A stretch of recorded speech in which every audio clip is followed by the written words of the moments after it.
Live. I am Arthie Moore back again with you and excited. We're talking about a beautiful subject that I think is so human and one that a lot of people run away from.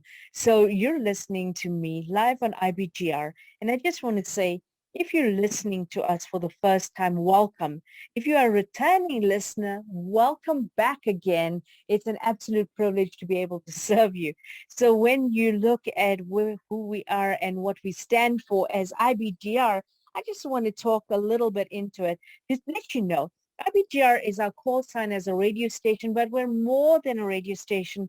We're a network, and we're here for you as a business owner. So whether you are looking to grow, build, or exit your business, we are here for every aspect of the growth of your business.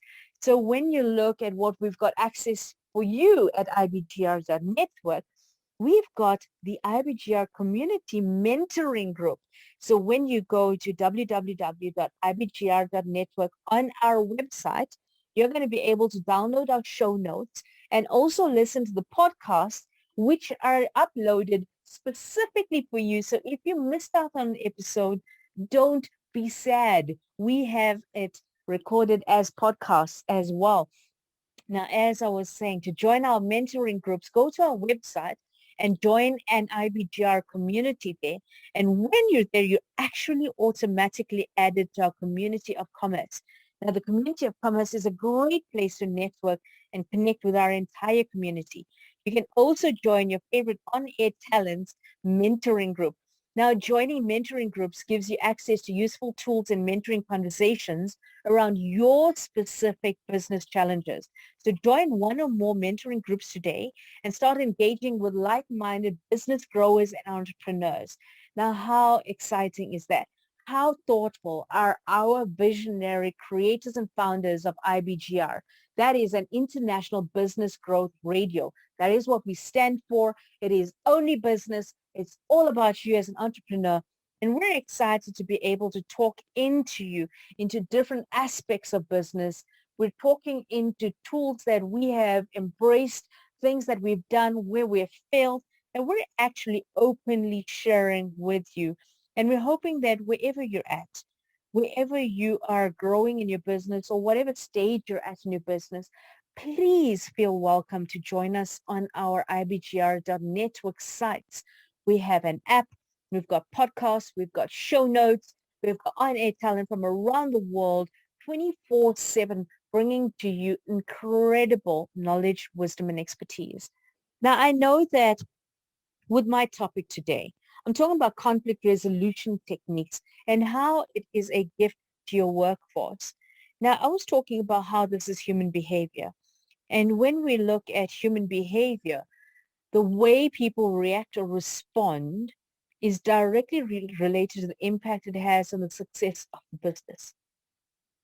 So when you look at the owner's perspective, what are some of the key issues that affect them?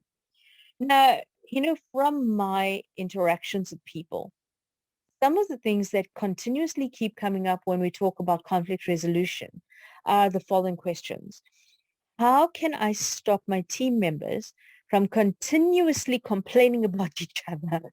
Now, that's a funny one because you look at adults, they're always saying to children, play nicely with each other, be friends, share, be good and kind. Okay, but then why aren't we doing that as adults in the work environment?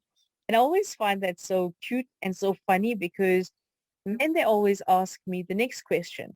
What techniques are there to resolve conflict on an accountability level? Okay, so if we ask children to be good and kind, to stop fighting with each other, we ask them to do something differently and become accountable for their behavior so that they get different results.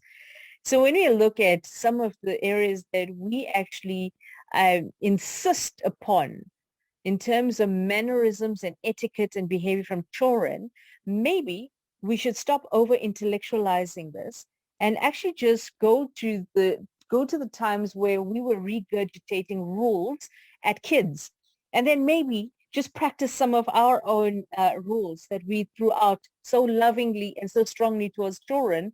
Maybe embody that and watch what happens for us on our accountability level. Okay, another question that is very, very relevant.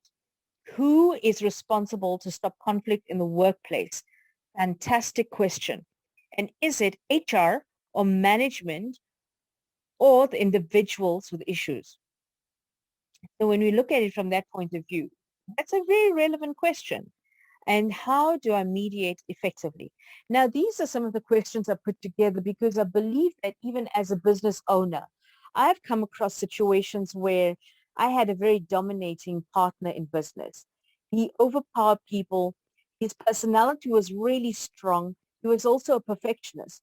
The other area that was that he believed that he was the only person who could make decisions. He was the only person who could run and facilitate any program. He was the only person who would be able or was allowed to talk in meetings. Now, when you look at, traits like that, those are characteristic traits. Immediately you realize that is looking for conflict in the way the person comes across, the way that they portray themselves, the way that they take over conversations, the way they do not allow people to share their voice. I mean, why do people keep saying, I want buy-in from my people? Well, does that not tell you that the whole point of any project succeeding or any company succeeding is to engage with the voices of your people so that they feel included.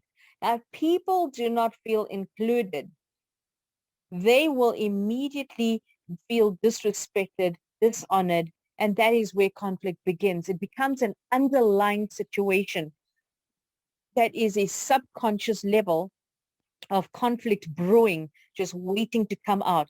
When somebody feels not good enough, when you make decisions as a business owner and you say this has to be implemented, but you never even ask if people want to actually do the project, if they've bought into the vision, or even if they've got the resources to do so. Now, those are small things, but it's massive for people who are being asked to step up and to be diligent and professional and to improve their performance. Now, I mean, when you look at it from that perspective, what do we need to do? And I feel that challenging mindsets is one aspect.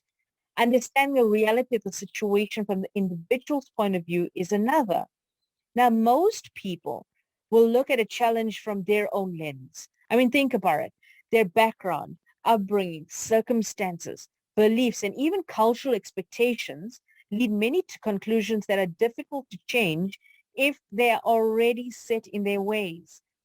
Now, another area to consider is title, level, designation, ego, personality type, management style, hierarchy mentality, and even gender in most issues that involves conflict.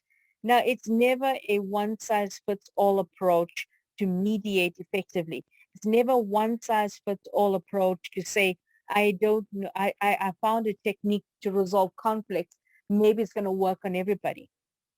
Now, if you look at what I've just spoken into, I'm talking about the diverse needs, wants, and expectations of people. Now, if we're getting to the point where we realize that the background and upbringing of people plays a role in how they handle conflict, how they become part of the problem. They're the people that cause conflict all the time, and they cannot understand why you've got an issue with them. Now, if you think about it, here we are in a situation where many people are asking, why do you need me to step up when you can't even step up for yourself? Why do you want me to do the job when you won't even pitch up your